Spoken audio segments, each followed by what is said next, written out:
दोस्तों नमस्कार, मैं हूं मिथिलेश और आपके लिए लेकर आ गया हूं 12th क्लास के लिए पहला chapter Indian civilisation and culture का समरी। जी हाँ, ये बहुत ही खूबसूरत सा डिज़ाइन मैंने किया है इसको, तो आप देखिएगा। एकदम आसान भाषा है, लैंग्वेज एकदम आसान है।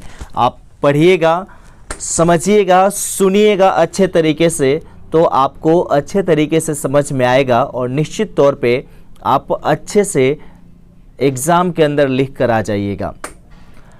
तो चलिए हम शुरुआत करते हैं first chapter Indian civilisation and culture, भारतीय सभ्यता एवं संस्कृति। Indian civilisation and culture is an essay written by Mahatma Gandhi. Indian civilisation and culture, भारतीय सभ्यता एवं संस्कृति की बात करी जाए तो ये एक लेख है जिसे राष्ट्रपिता महात्मा गांधी ने लिखने का काम किया है। He was born on 2 October 1869 at Porbandar in Gujarat. तो आप जानते हैं कि महात्मा गांधी के बारे में तो हर कोई जानता है कि इनका जन्म 2 अक्टूबर 1869 में हुआ था। पोरबंदर ज़िला है एक गुजरात का, जहाँ के अभी प्रधानमंत्री हैं नरेंद्र दामोदर दास मोदी। उन्हीं के यहाँ के ये रहने वाले हैं थे महात्मा गांधी। तो इनके बारे में कौन नहीं जानता है, जिन्होंने पूरे भारतीय पॉलिटिक्स को बदल दिया, अंग्रेज़ों के छक्के छुड़ाने का इन्होंने काम किया था। तो he was born on 2 October 1869 at Porbandar in Gujarat. अगला लिखिएगा, he ran many movements against the British with the help of truth and nonviolence. यानी कि इन्होंने अंग्रेज़ों के खिलाफ कई ऐसे आंदोलन किए थे, वो भी सत्य एवं अहिंसा के बल पर। माई experiments with truth is the autobiography of Mahatma Gandhi. My experiments with truth इनका ऑटोबायोग्राफी था, जिसे इन्होंने लिखने का काम किया था। यानी कि यहाँ पे ऑटोबायोग्राफी जो शब्द है वो खुद से लिखी हुई जीवनी के लिए ऑटोबायोग्राफी यूज करते हैं, और बायोग्राफी का मतलब होता है जीवनी। तो बायोग्राफी और ऑटोबायोग्राफी में अंतर यह है कि बायोग्राफी का मतलब होता है जीवनी, और खुद से जो जीवनी लिखा जाता है उसको कहते हैं ऑटोबायोग्राफी। तो ये महात्मा गांधी का खुद से लिखा हुआ जीवनी था, माई एक्सपेरिमेंट्स विद ट्रूथ। ऑब्जेक्टिव में भी पूछता है, गौर से ध्यान दीजिएगा, एक एक चीज़ को सुनिएगा जो मैं बता रहा हूँ, तो आपको अच्छे तरीके से समझ में आएगा। तो एक बार फिर से ऊपर से दोहरा देते हैं, पढ़ने आना चाहिए। Indian civilisation and culture is an essay written by Mahatma Gandhi. He was born on 2 October 1869 at Porbandar in Gujarat. He ran many movements against the British with the help of truth and nonviolence. My experiments with truth is the autobiography of Mahatma Gandhi. तो चलिए अगला paragraph है, in this extract Mahatma Gandhi has shown that Indian civilisation is better than western civilization. Mahatma Gandhi इसमें दिखाते हैं कि जो भारत की सभ्यता है, जो भारतीय सभ्यता है, वो कहीं बेहतर है, बेटर है वेस्टर्न सिविलाइजेशन से, यानी कि पश्चिमी सभ्यता से। ही सेज दैट, वे कहते हैं, our civilisation can not be beaten in the world, कि हमारी जो सभ्यता है वो किसी से हार नहीं सकती है, पूरे विश्व में कोई भी इसे हरा नहीं सकता है। क्यों भाई? Because we are following the path that our ancestors made for अस।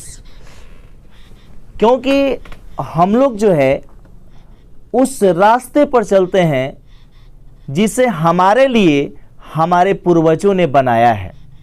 हम अपने पूर्वजों के बनाए हुए रास्ते पर चलते हैं, इसलिए जो है हमारी सभ्यता वर्ल्ड में किसी से भी बीट नहीं हो सकती, मात नहीं खा सकती। ठीक है, तो देखिए इसमें जो वर्ड है उसको आप समझ लीजिएगा। बेटर मीन्स जानते ही हैं कि सबसे बेहतर है। एंसेस्टर्स का मतलब पूर्वज होता है, यहाँ पे एंसेस्टर्स आप देख रहे हैं। पथ मतलब रास्ता होता है। बाकी सब तो इजी भाषा है, इजी वर्ड है, इसे आप लोग समझ सकते हैं। तो अब चलते हैं अगले पैराग्राफ की तरफ। तो अगला पैराग्राफ जो है बहुत ही इंटरेस्टिंग है। इसमें Gandhi ji says that mind is a restless bird, the more it gets the more it wants and remains unsatisfied. देखिए यहाँ पे जो है रेस्टलेस मतलब बेचैन होता है, और बर्ड का मतलब तो हर कोई जानता है कि चिड़िया होता है। तो हमारा जो माइंड है वो एक बेचैन चिड़िया है, जो जितना ही पाता है उतने ही की और इच्छा रखता है। वैसे भी आप देखते ही हैं कि इच्छाएं कभी भी समाप्त नहीं होती है, और तभी तो कह सकते हैं कि माइंड हमारा हमेशा कहता है कि डॉन का इंतज़ार तो 11 मुल्कों की पुलिस कर रही है, लेकिन डॉन को पकड़ना मुश्किल नहीं, नामुमकिन है। जी हाँ, बिल्कुल। यहाँ पर जो है हमारा माइंड हमेशा कुछ न कुछ ज़्यादा की इच्छा रखता है, वो कभी संतुष्ट आज तक न हुआ है न होगा। तो महात्मा गांधी कहते हैं कि mind is a restless bird, the more it gets the more it wants and remains unsatisfied.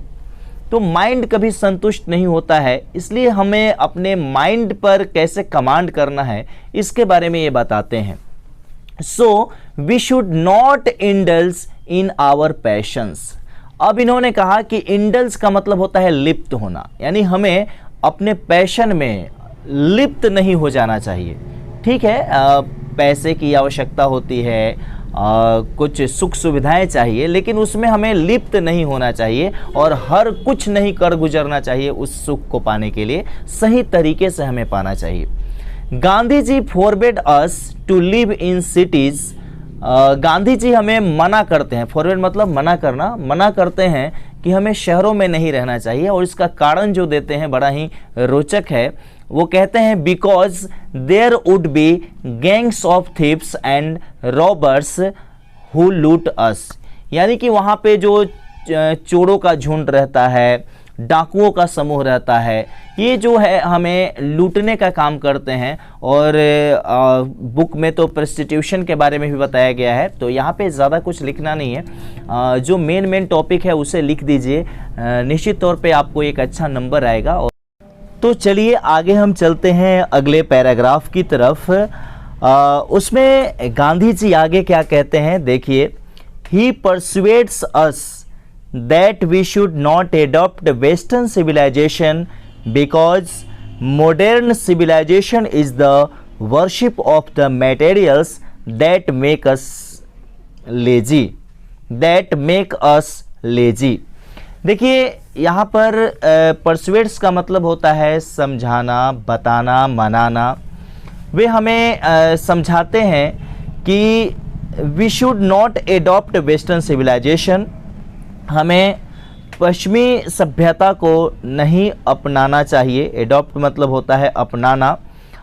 Western civilisation because modern civilisation is the worship of the materials that make us lazy.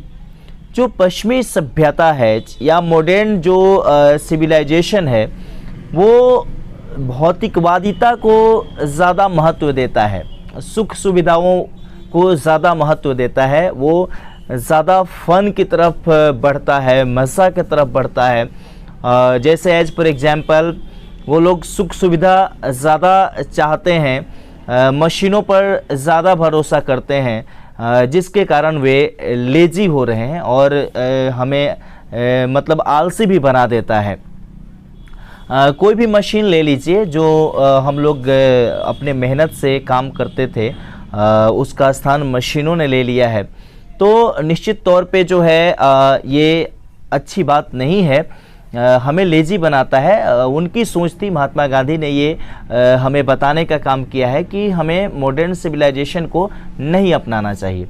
अब आगे वे क्या कहते हैं last में कि at last Gandhi ji says that he is not a hater of the west. अब यहाँ पर वो भी सफाई भी देते हैं कि देखो भाई, हम जो हैं ऐसा नहीं है कि यूरोपियन लोगों से नफ़रत करते हैं या हम उनके ख़िलाफ़ हैं। European civilisation is suited for the Europeans but if we copy it it means ruin for India. देखो, ये जो पश्चिमी सभ्यता है ना, वो यूरोप के लोगों को सूट करता है, लेकिन ये हमें सूट नहीं करता है। तो यूरोप के लोगों को सूट करता है तो वे अपना रहे हैं, वे उस पथ पे जा रहे हैं। लेकिन हमारी जो सभ्यता है सबसे मजबूत है।